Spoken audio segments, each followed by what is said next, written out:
YouTube, Big 58 here. I'm sure by now you've read the video description. And this is not a Smith Wesson Model 29, but this is a Smith Wesson Model 57. They are very similar to the Model 29s, except the Model 29 is chambered for 44 Magnum, and these are chambered for 41 Magnum. Now, other than that, it is identical to the Model 29s. They're both built on Smith & Wesson's end frame. They're both 6-shot, fluted cylinder, double action, single action revolvers. This is an early edition because it's got a pin barrel, and those are beautiful counterbore cylinders. And this one, there's another 3-teed gun because it's got that big, wide, beautiful target hammer, serrated target trigger, and a square butt with oversized target stocks. Now, when these guns were first introduced, they were offered in blue. Also, it was offered in nickel. The barrel lengths that you could get these in were a 4-inch, 6-inch, and 8 3/8. And then later models, they also had offered them in a 3-inch barrel with round butt frame. Now, production on these started in 1964. It was Smith & Wesson's first venture into the 41 Magnum. I think they were trying to find a gun that would reach somewhere in the midpoint between the 357 Magnum and the 44 Magnum, but without having the over-penetrating power of the 44 Magnum.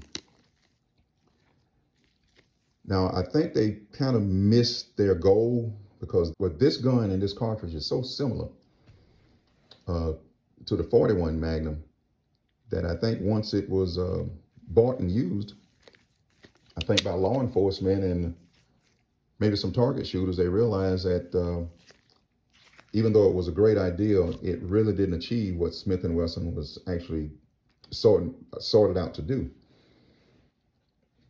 And I think because of that, these guns never really became all that popular.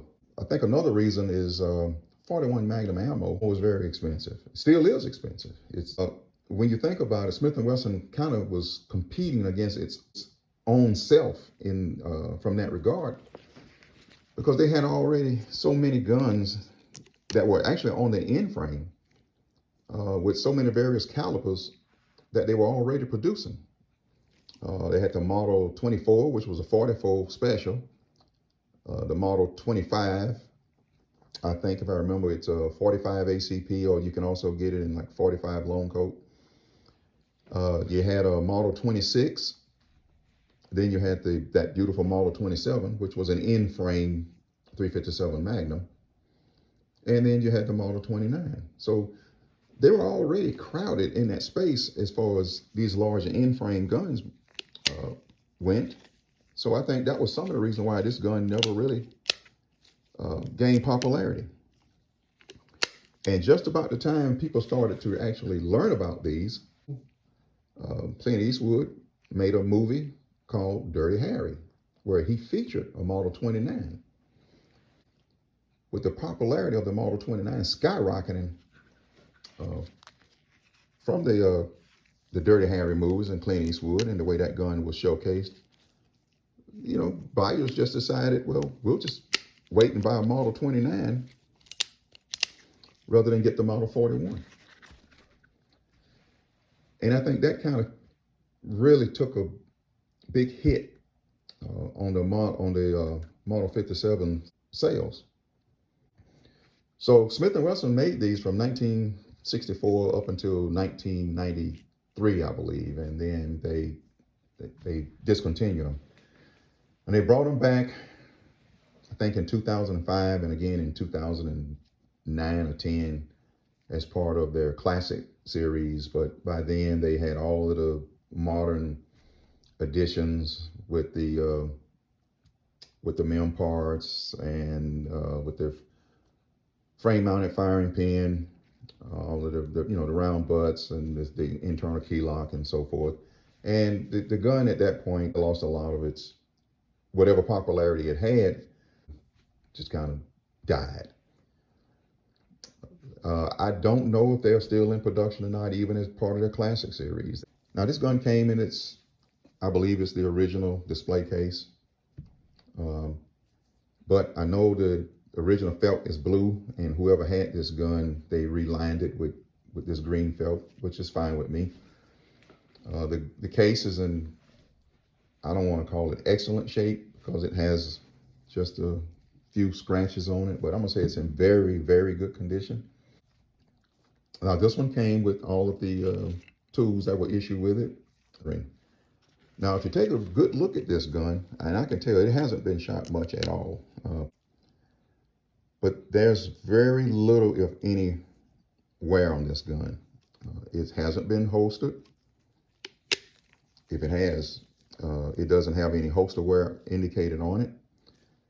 I can't find a mar on it anywhere. This gun has been very well kept by whoever owned it, and it's actually a really good collection piece. Even the stocks, I mean, they just don't have any damage on them or anything. So, you know, and Smith and Wesson did have a stainless steel version of this gun called the Model 657. It's just like the Model 629. They're identical. And matter of fact, all of the offerings are exactly the same as the Model 629.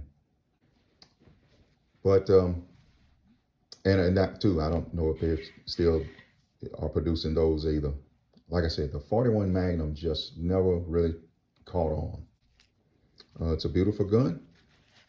Unlike the previous owners, I do plan to shoot this gun. Yes, as soon as I get my hands on some 41 Magnum ammo. Now, I won't shoot it a lot because 41 Magnum ammo is expensive. You really do get a little bit of bang for a whole lot of bucks. So, you know, get cleaned up and she'll become a safe queen for a while. So, until the next time, it's your boy Big 458. Thanks for watching.